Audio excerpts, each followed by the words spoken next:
Hi friends, ಎಲ್ಲರೂ ಹೇಗಿದ್ದೀರಾ? ಚೆನ್ನಾಗಿದ್ದೀರಾ ಅಂದ್ಕೊತೀನಿ. Welcome back to my channel. ಎಲ್ಲರಿಗೂ ವರಮಹಾಲಕ್ಷ್ಮಿ ಹಬ್ಬದ ಶುಭಾಶಯಗಳು. ಎಲ್ಲರೂ ವರಮಹಾಲಕ್ಷ್ಮಿ ಹಬ್ಬ ಮಾಡಿದ್ದೀರಾ ಅಂದ್ಕೊತೀನಿ. ನಾನು ಕೂಡ ಸಿಂಪಲ್ಲಾಗಿ ವರಮಹಾಲಕ್ಷ್ಮಿ ಹಬ್ಬ ಮಾಡ್ಕೊಂಡಿದ್ದೀನಿ. ನಾನು ಹೇಗೆಲ್ಲ ವರಮಹಾಲಕ್ಷ್ಮಿ ಹಬ್ಬ ಮಾಡಿಕೊಂಡೆ ಸಿಂಪಲ್ಲಾಗಿ ಅನ್ನೋದನ್ನು ತೋರಿಸ್ತೀನಿ. ಹಾಗೆ ನಮ್ಮನೆಗೆ ಅರಿಶಿನ ಕುಂಕುಮ ತಗೊಳ್ಳೋದಕ್ಕೆ ಯಾರು ಬಂದಿದ್ರು, ನನಗೆ ಯಾರು ಆಶೀರ್ವಾದ ಮಾಡಿದ್ದಾರೆ ಅನ್ನೋದನ್ನು ಕೂಡ ಹೇಳ್ತೀನಿ. ನನಗಂತೂ ಮುಕ್ಕೋಟಿ ದೇವತೆಗಳ ಆಶೀರ್ವಾದ ಸಿಕ್ಕದಷ್ಟೇ ಸಂತೋಷ ಆಯಿತು. ಆ ಸ್ಪೆಷಲ್ ಗೆಸ್ಟ್ ಯಾರು ಅಂತ ನಾನು ಖಂಡಿತ ತೋರಿಸ್ತೀನಿ ಈ ವಿಡಿಯೋದಲ್ಲಿ. ಹಾಗೆ ಮತ್ತು ನಾನು ಹೇಗೆಲ್ಲ ಪೂಜೆ ಮಾಡ್ಕೊಂಡಿದ್ದೀನಿ ಸಿಂಪಲ್ಲಾಗಿ ಅನ್ನೋದನ್ನು ಕೂಡ ತೋರಿಸ್ತೀನಿ. ಇನ್ನೊಂದು ಖುಷಿ ವಿಚಾರ ಏನಪ್ಪ ಅಂದರೆ, ನಾನು ಲಾಸ್ಟ್ ವಿಡಿಯೋದಲ್ಲಿ ಹಸ್ಬೆಂಡ್ ಒಂದು ಸರ್ಪ್ರೈಸ್ ಕೊಟ್ಟಿದ್ರು ಅಂತ ಹೇಳಿದೆ ಅಲ್ವಾ, ಸ್ಯಾರಿ. ಅದೇ ಸ್ಯಾರಿ ಇದು ಉಟ್ಕೊಂಡಿದ್ದೀನಿ. ಅವ್ರಿಗೂ ಖುಷಿ ಆಯಿತು, ಚೆನ್ನಾಗಿ ಕಾಣ್ತಾ ಇದೆಯಾ ಅಂತ ಹೇಳಿದ್ರು. ಓಕೆ ಫ್ರೆಂಡ್ಸ್, ಹೇಗೆಲ್ಲ ವರಮಹಾಲಕ್ಷ್ಮಿ ಪೂಜೆ ಮಾಡ್ಕೊಂಡಿದ್ದೀನಿ ಸಿಂಪಲ್ಲಾಗಿ ಅನ್ನೋದನ್ನು ತೋರಿಸ್ತೀನಿ. ಹಾಗೆ ಸ್ಪೆಷಲ್ ಗೆಸ್ಟ್ ಯಾರು ಬಂದಿದ್ದಾರೆ ನನಗೆ ಆಶೀರ್ವಾದ ಮಾಡಲಿಕ್ಕೆ ಅಂತ ಅದನ್ನು ಕೂಡ ತೋರಿಸ್ತೀನಿ. ಬನ್ನಿ. ತುಂಬ ಗ್ರ್ಯಾಂಡಾಗೆಲ್ಲ ಏನೂ ಮಾಡಲಿಲ್ಲ, ಲಕ್ಷ್ಮಿ ಎಲ್ಲ ಕೂರಿಸಿರ್ಲಿಲ್ಲ. ನನಗೆ ಹೆಂಗೆ ಅನುಕೂಲ ಆಯಿತು ಆ ರೀತಿ ನಾನು ಪೂಜೆ ಮಾಡಿಕೊಂಡೆ ಸಿಂಪಲ್ಲಾಗಿ. ರೆಗ್ಯುಲರಾಗಿ ಏನು ಯೂಸ್ ಮಾಡ್ತೀನಿ ಕಳಸ, ಅದೇ ಕಳಸಕ್ಕೇ ಪೂಜೆ ಮಾಡಿದ್ದೆ ನಾನು. ಮಡ್ಲಕ್ಕಿ ಇಟ್ಟಿದ್ದೆ, ಒಂದು 5 ಥರದ ಹಣ್ಣುಗಳನ್ನ ಇಟ್ಟೆ. ಮನೇಲೇ ಮಾಡಿ ಸ್ವೀಟ್ ಇತ್ತಲ್ವ, ಕರ್ಜಿಕಾಯಿ, ರವೆ ಉಂಡೆ ಇಟ್ಟಿದ್ದೆ, ಸ್ವಲ್ಪ ಕಾಯಿನ್ಸು. ಹಾಗೆ ನೈವೇದ್ಯಕ್ಕೆ ಅಂತ 5 ಥರದ ಅಡುಗೆ ಮಾಡ್ಕೊಂಡಿದ್ದೆ. ಚಿತ್ರಾನ್ನ, ಪುಳಿಯೋಗರೆ, ಮೊಸರನ್ನ, ಹೆಸರುಬೇಳೆ ಕೋಸಂಬರಿ ಮತ್ತು ಕಡಲೆಬೇಳೆ ಪಾಯಸನ ಮಾಡ್ಕೊಂಡಿದ್ದೆ. ತುಂಬ ಅದ್ಧೂರಿಯಾಗಿ ಮಾಡಬೇಕು ಅಂತ ಏನಿಲ್ಲ ಫ್ರೆಂಡ್ಸ್. ನಮ್ಮ ಶಕ್ತಿ ಅನುಕೂಲ ಹೇಗಿದೆ ಹಾಗೆ ನಾವು ಪೂಜೆ ಮಾಡ್ಕೋಬೋದು. ತುಂಬ ಗ್ರ್ಯಾಂಡಾಗಿ ಮಾಡಿದ್ರೇನೇ ದೇವರು ಒಲಿಯೋದು ಅಂತ ಅಂದ್ಕೋಬಾರ್ದು ನಾವು. ಒಳ್ಳೆ ಮನಸ್ಸಿಂದ ಭಕ್ತಿಯಿಂದ ಪೂಜೆ ಮಾಡಿದ್ರೆ ಸಾಕು, ದೇವರು ಒಲಿತಾರೆ. ನಾನಂತೂ ಇಷ್ಟು ಸಿಂಪಲ್ಲಾಗಿ ಪೂಜೆ ಮಾಡಿಕೊಂಡೆ. ಹಾಗೆ ಸ್ಪೆಷಲ್ ಗೆಸ್ಟ್ ಅಂತ ಹೇಳಿದೆ ಅಲ್ವಾ, ಅದು ಬೇರೆ ಯಾರೂ ಅಲ್ಲ, ನನ್ನಿಬ್ಬರು ಹೆಣ್ಮಕ್ಳೇ. ಸೊ ನನಗೆ ನನ್ನಿಬ್ಬರು ಹೆಣ್ಮಕ್ಳು ದೇವ್ರ ಸ್ವರೂಪ ಅವರು ನನಗೆ. ಸೊ ಅವರೇ ನನಗೆ ಮುತ್ತೈದೆ ರೂಪದಲ್ಲಿ ಅರಿಶಿನ ಕುಂಕುಮ ಕೊಡಲಿಕ್ಕೆ ಸಿಕ್ಕಿದ್ದು. ಹಾಗಾಗಿ ನನ್ನ ಮಕ್ಕಳಿಗೇ ನಾನು ಅರಿಶಿನ ಕುಂಕುಮ ಕೊಟ್ಟೆ. ನಾನು ಮಕ್ಕಳು ದೇವ್ರ ಸಮಾನನೇ ಅಲ್ವಾ, ಹಾಗಾಗಿ ಫಸ್ಟು ನಾನು ನನ್ನ ಮಕ್ಕಳಿಗೇ ಅರಿಶಿನ ಕುಂಕುಮ ಕೊಟ್ಟೆ. ಅವರು ಕೂಡ ನನಗೆ ಅರಿಶಿನ ಕುಂಕುಮ ಇಟ್ಟು ಅಕ್ಷತೆ ಹಾಕಿ ಆಶೀರ್ವಾದ ಮಾಡಿದ್ರು.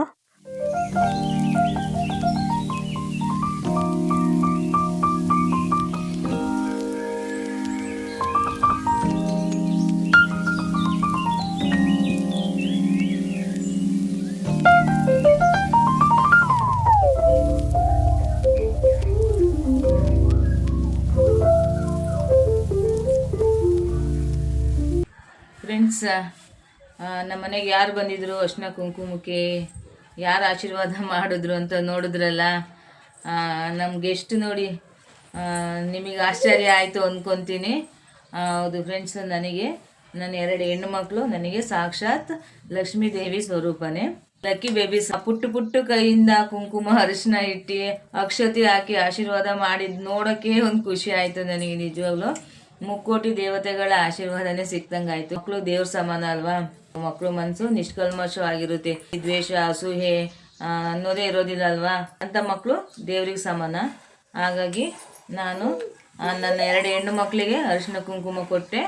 ಅವರು ಕೂಡ ನನಗೆ ಕುಂಕುಮ ಅರಿಶಿನ ಇಟ್ಟು ಆಶೀರ್ವಾದ ಮಾಡಿದ್ದಾರೆ. ನನಗಂತೂ ತುಂಬ ಖುಷಿ ಆಯಿತು. ಕೆಲವರು ಲಕ್ಷ್ಮಿನೆಲ್ಲ ಕೂರಿಸಿ ತುಂಬ ಗ್ರ್ಯಾಂಡಾಗಿ ಮಾಡ್ತಾರೆ. ನಾನು ಏನು ಆ ಥರ ಮಾಡಿಲ್ಲ, ತುಂಬ ಸಿಂಪಲ್ಲಾಗಿ ಮಾಡ್ಕೊಂಡಿರೋದು. ಹಾಗಾಗಿ ಇಷ್ಟೊಂದು ಯಾರು ನನಗೆ ಪರಿಚಯ ಇಲ್ಲ ಅಲ್ವಾ, ಹಾಗಾಗಿ ನಾನು ಯಾರಿಗೂ ಏನು ಹೇಳೋಕ್ಕೆ ಹೋಗಿಲ್ಲ. ಮನೆ ಓನರ್ ಆಂಟಿ ಅವರೊಬ್ರಿಗೆ ಹೇಳಿದ್ದೀನಿ ಅಷ್ಟೇ, ಯಾರು ಅಷ್ಟಾಗಿ ಪರಿಚಯ ಇಲ್ಲ, ಹಾಗಾಗಿ ಏನು ಹೇಳಿಲ್ಲ. 2 ಹೆಣ್ಮಕ್ಳಿಗೇ ಕುಂಕುಮ ಕೊಟ್ಟಿದ್ದೀನಿ. ನಿಜ ಹೇಳಬೇಕು ಅಂದರೆ, ಸೊ ನನ್ನ 2 ಹೆಣ್ಣು ಮಕ್ಕಳು ಹುಡ್ತಾಗಲೇ ನಮ್ಮ ಜೀವನ ಬದಲಾಗಿದ್ದು. ಹಂಗಂತ ಕೋಟಿ ಹಣ ಇದೆ ಅಂತ ಅಲ್ಲ. ನಾವು ಮದುವೆ ಆದಾಗ ಸ್ಟಾರ್ಟಿಂಗ್ ಇದ್ದಿದ್ದಕ್ಕೂ ಇವಾಗ ಇರೋದಕ್ಕೂ ತುಂಬ ವ್ಯತ್ಯಾಸ ಇದೆ, ಸ್ವಲ್ಪ ಚೇಂಜ್ ಆಗಿದೆ ಅಲ್ವಾ. ಸೊ ಹಾಗಾಗಿ ನಮ್ಮ ಇಬ್ಬರು ಹೆಣ್ಮಕ್ಳು ನಮಗೆ ಲಕ್ಕಿ ಬೇಬೀಸ್ ಅವರು. ನಿಜವಾಗ್ಲೂ ಆ 2 ಹೆಣ್ಮಕ್ಳು ಪಡೆಯೋಕ್ಕೆ ನಾವು ಪುಣ್ಯ ಮಾಡಿದ್ದೀವಿ. ಈಗ ನಿದ್ದೆ ಮಾಡೋ ಟೈಮ್ ಅವ್ರದ್ದು, ಅವ್ರನ್ನ ಮಲಗಿಸ್ಬಿಡ್ತೀನಿ. ನಾನು ಕೂಡ 3:30ಗೆ ಎದ್ದು ಪೂಜೆ ಎಲ್ಲ ಮಾಡ್ಕೊಂಡಿದ್ದು, ಹಂಗಾಗಿ ಬೇಗ ಇದ್ದಿದ್ನಲ್ಲ, ಹಂಗಾಗಿ ನನಗೂ ಕೂಡ ಸ್ವಲ್ಪ ನಿದ್ದೆ ಬರ್ತಾ ಇದೆ. ಸೊ ಮಕ್ಕಳನ್ನ ಮಲಗಿಸ್ಬಿಟ್ಟು ನಾನು ಸ್ವಲ್ಪ ಹೊತ್ತು ರೆಸ್ಟ್ ಮಾಡಿ ಆಮೇಲೆ ಸಿಗ್ತೀನಿ ಫ್ರೆಂಡ್ಸ್. ಟೈಮ್ 2 ಗಂಟೆ ಆಗಿದೆ ಇವಾಗ. ಸೊ ನಿದ್ದೆ ಮಾಡಿ ಎದ್ದಿದ್ದಾಯಿತು. ದೊಡ್ಡವಳು ಇನ್ನೂ ಮಲಗಿದ್ದಾಳೆ. ನಾನು 3 ಗಂಟೆಗೆ ಎದ್ದಿದ್ದೆ ಪೂಜೆಗೆ ಅಂತ, ಹಂಗಾಗಿ ನಿದ್ದೆ ಕಂಟ್ರೋಲ್ ಮಾಡ್ಕೊಳಕ್ಕಾಗಲಿಲ್ಲ. ಆ ಮಕ್ಳ ಜೊತೆ ನಾನು ಮಲ್ಕೊಂಡ್ಬಿಟ್ಟೆ. ಪಾಪಕ್ಕೆ ಊಟ ಮಾಡಿಸ್ತಾ ಇದ್ದೀನಿ. ಊಟ ಮಾಡಿಸಿ ಕೆಲಸಗಳು ಬಾಕಿ ಇದೆ. ಪುಟ್ಟ ಮೇಡಮ್ ಅವರಿಗೆ ಊಟ ಮಾಡಿಸಿ ನಾನು ಡ್ಯೂಟಿಗೆ ಜಾಯಿನ್ ಆಗಬೇಕೀಗ. ಮಡಿಸಿನಿ ಅದು ತಿನ್ಬೇಡ, ಸಾಕು, ಊಟ ಮಾಡು. ಕರ್ಜಿಕಾಯಿ ಚೆನ್ನಾಗಿದೆ ಅಂತ ಮೇಡಮರು ಬರೀ ಅದನ್ನೇ ತಿಂತಾ ಇದ್ದಾರೆ ಬೆಳಗ್ಗೆಯಿಂದನೂ. ಜಾಸ್ತಿ ತಿನ್ನಬಾರ್ದು.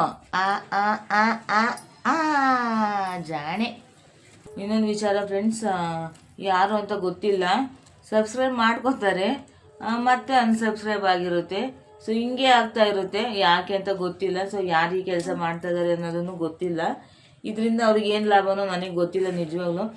ನಾನು ಹೇಳೋದು ಇಷ್ಟೇ ಫ್ರೆಂಡ್ಸ್, ಯಾರಿಗಾದ್ರೂ ವಿಡಿಯೋ ನೋಡೋಕೆ ಇಷ್ಟ ಇಲ್ಲ ಅಂದರೆ ದಯವಿಟ್ಟು ನೋಡೋಕೆ ಹೋಗ್ಬಾರ್ದಲ್ವಾ.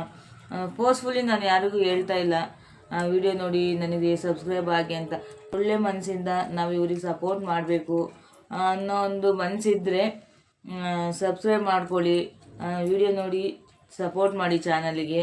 ಸೊ ಅದರ್ವೈಸ್ ನಾನು ಯಾರಿಗೂ ಫೋರ್ಸ್ಫುಲಿ ನೀವು ಸಬ್ಸ್ಕ್ರೈಬ್ ಆಗಿ ವಿಡಿಯೋ ನೋಡಿ ಅಂತ ಹೇಳಲ್ಲ.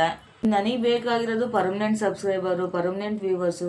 ಪ್ರೀತಿಯಿಂದ ನನಗೆ ಸಪೋರ್ಟ್ ಮಾಡ್ತೀರಾ, ನನಗೆ ಅದೇನೇ ಪರ್ಮನೆಂಟು. ನನಗೆ ಇಷ್ಟ ಇಲ್ಲ ಅಂದರೆ ದಯವಿಟ್ಟು ನೋಡೋಕೆ ಹೋಗಬೇಡಿ, ಫೋರ್ಸ್ ಮಾಡೋದಿಲ್ಲ. ನಮ್ಮಿಂದ ಒಬ್ರಿಗೆ ಒಳ್ಳೇದಾಗಬೇಕಪ್ಪ ಅನ್ನೋ ಒಂದು ಮನಸ್ಸಿದ್ರೆ ವಿಡಿಯೋ ನೋಡಿ ಸಪೋರ್ಟ್ ಮಾಡಿ, ಚಾನಲ್ ಸಬ್ಸ್ಕ್ರೈಬ್ ಮಾಡ್ಕೊಳ್ಳಿ. ನಿಜವಾಗ್ಲೂ ಫ್ರೆಂಡ್ಸ್ ಆ ಥರ ಮಾಡ್ತಾ ಇದ್ದಾರೆ ಹೆಂಗೆ ಅನ್ಸುತ್ತೆ ಹೇಳಿ. ನಾನು ತುಂಬ ಜನ ಸಬ್ಸ್ಕ್ರೈಬ್ ಮಾಡ್ಕೊಂಡಿದ್ದೀನಿ, ಬಟ್ ನಾನು ಮಾಡ್ಬೋದು, ಸಬ್ಸ್ಕ್ರೈಬ್ ಮಾಡ್ಕೊಬೋದು. ನಾನು ಹಂಗೆ ಮಾಡಲ್ಲ. ನನಗೆ ಅದರಿಂದ ಏನು ಲಾಭ ಇದೆ? ನನ್ನಿಂದ ಒಬ್ರಿಗೆ ಒಳ್ಳೇದಾಗುತ್ತೆ ಅಂದರೆ ಆಗಲಿ ಬಿಡಿ, ನಾನು ಅದರಿಂದ ಕಳ್ಕೊಳೋದಾದ್ರೂ ಏನಿದೆ? ಒಬ್ರಿಗೆ ಸಪೋರ್ಟ್ ಮಾಡ್ದಂಗೆ ಆಗುತ್ತೆ ಅಷ್ಟೇ. ಸೊ ಅದಕ್ಕೆ ಹೇಳ್ತಾ ಇದ್ದೀನಿ, ಯಾರು ಫೋರ್ಸ್ಫುಲಿ ಸಬ್ಸ್ಕ್ರೈಬ್ ಮಾಡ್ಕೊಳ್ಳೋದು ಆಮೇಲೆ ಮತ್ತೆ ಅನ್ಸಬ್ಸ್ಕ್ರೈಬ್ ಮಾಡ್ಕೊಳ್ಳೋದು ಮಾಡಬೇಡಿ. ಇಷ್ಟಪಟ್ಟು ಇವ್ರಿಗೆ ನಾವು ಸಪೋರ್ಟ್ ಮಾಡಬೇಕು ಅನ್ನೋದಿದ್ರೆ ಸಬ್ಸ್ಕ್ರೈಬ್ ಮಾಡ್ಕೊಳ್ಳಿ, ಸಪೋರ್ಟ್ ಮಾಡಿ ಫ್ರೆಂಡ್ಸ್. ಅನ್ಸಬ್ಸ್ಕ್ರೈಬ್ ಮಾಡ್ತಿರೋದ್ರಿಂದ ನಾನೇನು ಡಿಸಪಾಯಿಂಟ್ ಆಗಲ್ಲ ಆಯಿತಾ. ಚಾನಲಲ್ಲಿ ನಾನು ಒಂದೇ ಸಲ ಏನು ಕ್ಲಿಕ್ ಆಗೋಕ್ಕಾಗಲ್ಲ. ತುಂಬ ಕಷ್ಟ ಇದೆ ಯೂಟ್ಯೂಬಲ್ಲಿ ಬೆಳೆಯೋದು, ತುಂಬ ಕಷ್ಟ ಇದೆ, ತುಂಬ ಕಾಂಪಿಟೇಷನ್ ಇದೆ. ತುಂಬ ಜನ ಯೂಟ್ಯೂಬರ್ಸ್ಗಳಿದ್ದಾರೆ ಇವಾಗಂತೂ. ಹೊಸ ಯೂಟ್ಯೂಬರ್ಸ್ಗಳಂತೂ ತುಂಬ ಜನ ಇದ್ದಾರೆ. ಒಂದೊಂದು ಸಬ್ಸ್ಕ್ರೈಬರ್ಸ್ ಕೂಡ ನಾವು ಗಳಿಸ್ಬೇಕು ಅಂದರೆ ತುಂಬ ಕಷ್ಟ ಇದೆ. ಅದು ಅಷ್ಟು ಸುಲಭದ ಮಾತಲ್ಲ. ನಾನೇನು ಸೆಲೆಬ್ರಿಟಿ ಅಲ್ಲ ಒಂದೇ ಸಲ ಬೆಳೆದು ಬಿಡೋದಕ್ಕೆ. ಜನ ನನ್ನನ್ನು ಐಡೆಂಟಿಫೈ ಮಾಡೋದಕ್ಕೆ, ನಾನು ವೀಡಿಯೋಗಳನ್ನ ಇಷ್ಟಪಟ್ಟು ನೋಡೋದಕ್ಕೆ ಸ್ವಲ್ಪ ಟೈಮ್ ಬೇಕಾಗುತ್ತೆ. ವೀಡಿಯೋಗಳನ್ನ ಮಾಡಿ ಹಾಕೋದು ಕೂಡ ಅಷ್ಟೇ ರಿಸ್ಕ್ ಇದೆ.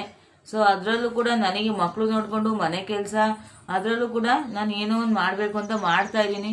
ನನಗೆ ರಾಯರು ಎಲ್ಲಿ ತನಕ ಶಕ್ತಿ ಕೊಡ್ತಾರೋ ಅಲ್ಲಿ ತನಕ ನಾನು ಮಾಡ್ತೀನಿ. ಆರ್ಟ್ಫುಲಿ ನಾವು ಇವ್ರಿಗೆ ಒಳ್ಳೇದು ಮಾಡಬೇಕು ಅನ್ನೋಂಗಿದ್ರೆ ಪ್ರೀತಿಯಿಂದ ಸಬ್ಸ್ಕ್ರೈಬ್ ಮಾಡ್ಕೊಳ್ಳಿ, ಸಪೋರ್ಟ್ ಮಾಡಿ. ಫೋರ್ಸ್ಫುಲಿ ಏನು ಸಬ್ಸ್ಕ್ರೈಬ್ ಮಾಡಿಕೊಂಡು ಬಲವಂತವಾಗಿ ವಿಡಿಯೋ ನೋಡೋದೇನು ಬೇಡ ಫ್ರೆಂಡ್ಸ್. ನನಗೂ ಅದು ಇಷ್ಟ ಆಗೋದಿಲ್ಲ. ಅಷ್ಟು ಎಫರ್ಟ್ ಅಂತೂ ಆಗ್ತಾ ಇದ್ದೀನಿ. ಸೊ ಎಲ್ಲರೂ ಮನಸ್ಸು ಗೆಲ್ಲಬೇಕು, ಎಲ್ಲರೂ ಪ್ರೀತಿನ ಗಳಿಸ್ಬೇಕು ಯೂಟ್ಯೂಬಲ್ಲಿ ಅಂದರೆ ತುಂಬ ಕಷ್ಟ ಇದೆ. ಹಾಗಾಗಿ ನನಗಿನ್ನೂ ಟೈಮ್ ಇದೆ, ನೋಡೋಣ. ನನ್ನ ಕೈಯಿಂದ ಎಷ್ಟಾಗುತ್ತೋ ಅಷ್ಟು ಎಫರ್ಟ್ ಹಾಕಿ ವೀಡಿಯೋಸ್ ಮಾಡ್ತಾಯಿದ್ದೀನಿ. ಅಭಿಮಾನ ಅನ್ನೋದು ಅದು ತಾನಾಗೆ ಬರಬೇಕಲ್ವ, ಬಲವಂತವಾಗಿ ನಾನು ಕಿತ್ಕೊಳ್ಳೋಕೆ ಬರಲ್ಲ ಅದನ್ನ ಅಲ್ವಾ. ಹಾಗಾಗಿ ವೆಯ್ಟ್ ಮಾಡ್ತೀನಿ. ಇನ್ನು ನಾನೇನೋ ಎಫರ್ಟ್ ಹಾಕಿ ಪ್ರಯತ್ನ ಮಾಡ್ತಾಯಿದ್ದೀನಿ. ಪ್ರತಿಫಲ ರಾಯರಿಗೆ ಬಿಟ್ಟಿದ್ದೀನಿ, ಅವರು ಹೇಗೆ ದಾರಿ ತೋರಿಸ್ತಾರೋ ಹಂಗೆ ಅಷ್ಟೇ ಫ್ರೆಂಡ್ಸ್. ಪಾಪು ಊಟ ಮಾಡಿಸಿ ಹಾಗೆ ನಾನು ಕೂಡ ಊಟ ಮಾಡಿಕೊಂಡು ಪಾತ್ರೆಗಳು ತೊಳೆಯೋದಿತ್ತು, ಅದೊಂದು ಕೆಲಸನೂ ಕೂಡ ಬೇಗ ಬೇಗ ಮುಗಿಸ್ಕೊಂಡೆ ಫ್ರೆಂಡ್ಸ್. ಮನೆ ಕೆಲಸ ಎಲ್ಲ ಮುಗಿಸ್ಕೊಂಡೆ ಬೇಗ ಬೇಗ. ಮಕ್ಕಳು ಆಟ ಆಡ್ತಾ ಇದ್ದಾರೆ. ಇನ್ನು ಅಡುಗೆ ಕೆಲಸ ಒಂದು ಬಾಕಿ ಇದೆ. ಕರ್ಜಿಕಾಯಿ ಮಾಡೋದಿತ್ತು, ಆದರೆ ಇವಾಗ ಮಾಡೋಕ್ಕಾಗಲ್ಲ, ಲೇಟ್ ಆಗಿಬಿಡುತ್ತೆ. ಆಗಲೇ 5:30 ಆಗೋಯ್ತು ಟೈಮು. ಮತ್ತು 6 ಗಂಟೆಗೆ ಸಂಜೆ ಪೂಜೆ ಮಾಡ್ಕೋಬೇಕು ನಾನು. ಹಾಗಾಗಿ ಅಡುಗೆ ಮುಗಿಸ್ಕೋಬೇಕಿನ್ನು ಅರ್ಧ ಗಂಟೆ ಟೈಮ್ ಇದೆ ಅಷ್ಟೇ. ಸಂಜೆ ದೇವಸ್ಥಾನಕ್ಕೆ ಹೋಗೋದಿದೆ. ಸೊ ಮತ್ತೆ ಹೋಗಿ ಬಂದು ಅಡುಗೆ ಮಾಡ್ಕೊಳ್ಳೋಕೆ ಆಗೋದಿಲ್ಲ, ಲೇಟ್ ಆಗಿಬಿಡುತ್ತೆ. ಹಾಗಾಗಿ ಅಡುಗೆ ಕೆಲಸ ಮಾಡ್ಕೋತೀನಿ ಈಗ. ಇವತ್ತಿನ ವಿಡಿಯೋ ಇಷ್ಟೇ ಫ್ರೆಂಡ್ಸ್. ಯಾರಿಗೆಲ್ಲ ವಿಡಿಯೋ ಇಷ್ಟ ಆಯಿತು ಲೈಕ್ ಮಾಡಿ, ಕಮೆಂಟ್ ಮಾಡಿ. ಹಾಗೆ ಇನ್ನು ಯಾರೆಲ್ಲ ಚಾನಲ್ನ ಸಬ್ಸ್ಕ್ರೈಬ್ ಮಾಡ್ಕೊಂಡಿಲ್ಲ ದಯವಿಟ್ಟು ಸಬ್ಸ್ಕ್ರೈಬ್ ಮಾಡ್ಕೊಳ್ಳಿ, ಸಪೋರ್ಟ್ ಮಾಡಿ. ಮುಂದಿನ ವಿಡಿಯೋದಲ್ಲಿ ಸಿಗ್ತೀನಿ ಫ್ರೆಂಡ್ಸ್. Thank you all.